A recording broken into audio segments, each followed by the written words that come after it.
சொன்னாங்க அப்படின்னா ஆணவம். நம்மளால தான் இந்த கோயிலில் பூஜை நடக்கிறது, நம்மளால தான் இந்த காரியம் நடக்கிறது, நம்ம இல்லைன்னா இந்த காரியம் நடக்காது அப்படிங்கிறது ஆணவம்.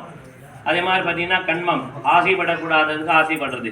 பக்கத்தில் நிறைய பேர் இருப்பாங்க, அவங்க கட்டி பட்டு போட சூப்பராக இருக்கு, அவங்க போட்டு தங்க நல்லா இருக்கே அப்படின்னு சொல்லிட்டு நம்ம பார்த்து ஆசைப்படுவோம். நம்மள்கிட்டே இருக்கோம், இருந்தாலும் பார்த்தீங்கன்னா அதை பார்த்து நம்மளுக்கு ஆசை வரும். அதே மாதிரி பார்த்தீங்கன்னா மாயை. என்னதான் வந்து ஃபோனில் வந்து இன்ஸ்டாகிராமு, ஃபேஸ்புக்கு, யூடியூப்லாம் பார்த்தா ஒரு பிரயோஜனம் இருக்காது. இருந்தாலும் பார்த்தீங்கன்னா நீங்களும் சரி நாங்களும் சரி தினைக்கு பார்த்துட்டே இருக்கோம். பார்த்தீங்கன்னா அதுதான் மாயின்னு அர்த்தம். எப்படி வந்து நம்ம தினைக்கும் வந்து நம்ம வந்து பசிச்சு சாப்பிட்றோமோ, நேற்று நைட் தான் பார்த்தீங்கன்னா வயிறு ஃபுல்லாக சாப்பிட்ருவோம். காலையில் எழுந்திரிச்சு ஒரு காஃபி குடிச்சா நல்லாயிருக்கும், ஒரு 9 மணி போல் பார்த்தீங்கன்னா டிஃபன் சாப்பிட்டா நல்லாயிருக்கும் போகணும். எதனால் அப்படின்னா பசி. அதுபோல் பார்த்தீங்கன்னா நேற்று காலையில் குளிச்ச குளிர் பார்த்தீங்கன்னா மறுநாள் காலையில் பார்த்தீங்கன்னா அழுக்கெல்லாம் சேர்ந்து நம்மள்கிட்ட துர்நாற்றம் வந்துடுது.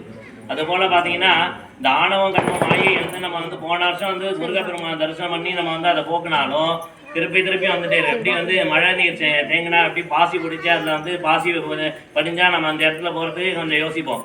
போனால் வந்து ஜாக்கிரதையாக போகணும், எல்லாத்தையும் கால் வலிக்கணும் அப்படின்னு சொல்லுவோம் இல்லையா? அது போல் பார்த்தீங்கன்னா நம்ம மனசில் பார்த்தீங்கன்னா ஆணவம் கண்மம் ஆயெல்லாம் வந்து சேர்ந்துருத்தனாலே நம்மளுடைய வாழ்க்கை வளர்ச்சியானது இருக்காது. அதனால தான் பார்த்தீங்கன்னா முருகப்பெருமான் வந்து அந்த ஆணவம் கண்மம் ஆயெல்லாம் எங்கள்கிட்ட இருக்கக்கூடாது.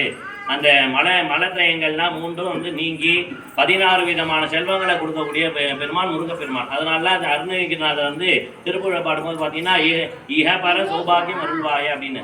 இஹ அப்படின்னா வந்து இந்த உலகத்தில், பர அப்படின்னா நம்ம உயிர் போன பிறகு பார்த்தீங்கன்னா மேலோகத்துக்கு போவோம். அது போல பார்த்தீங்கன்னா என்ன சொல்கிறேன் அப்படின்னா பொருள் இல்லாத இவ்வுலகம் இல்லை, அருள் இல்லாத அவ்வுலகம் இல்லை. இந்த உலகத்தை நம்ம உயிர் வாழ்றது பார்த்தீங்கன்னா பொருள் இருக்கணும். என்ன பொருள் இருக்கணும் அப்படின்னா 16 விதமான செல்வங்கள்.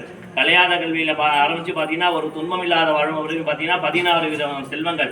குழந்தைலாம் நம்ம உயிர் இருக்கிறவங்களையும் பார்த்தீங்கன்னா 16 விதமான செல்வங்கள் எப்போதும் நினைத்து இருக்கணும். அப்போ தான் வாழ்க்கையில் மரியாதையோடு இருக்க முடியும். அந்த மலத்திரையங்களாக இல்லாமல் நம்ம வாழ்க்கையை வந்து மேல் நோக்கி செல்றதுக்கு அந்த முருகப்பெருமான் பார்த்தீங்கன்னா 3 விதமான அசுரர்களை வந்து சம்ஹாரம் பண்ணுறாங்க.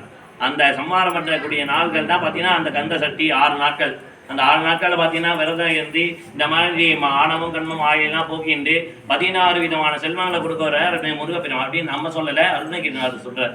அந்த மலத்திரையங்கள்லாம் போக்கி நம்மளுடைய 16 விதமான செல்வங்களும் நம்மளுடைய இல்லத்தையும் இருக்கணும், நம்ம எல்லாத்தையும் இருக்கணும், உலகத்தில் இருக்கக்கூடிய எல்லாத்தையும் வந்து இந்த 16 விதமான செல்வங்கள் இருக்கணும் அப்படிங்கிறதுக்காக பார்த்தீங்கன்னா இன்றைக்கி பார்த்தீங்கன்னா எஜமான சங்கப்பம்லாம் ஆகி யாகசாலையில் பார்த்தீங்கன்னா இந்த மாதிரி நம்மளோட உலகமானது நன்மையாக இருக்க வேண்டும், இந்த கிராமமானது அபிவிருத்தி ஆகணும், இந்த ஆலயத்தில் இருக்கக்கூடிய பக்தர்கள்லாம் வந்து முருகப்பெருமான்கிட்ட வேண்டிக்கிட்டாங்கன்னா சீக்கிரமாக அந்த வேண்டுதல் நிறைவேறணும் அப்படிங்கிறதுக்காக பார்த்தீங்கன்னா கலச பூஜை, விசேஷ ஹோமம் பார்த்தீங்கன்னா மண்டபத்தில் பார்த்தீங்கன்னா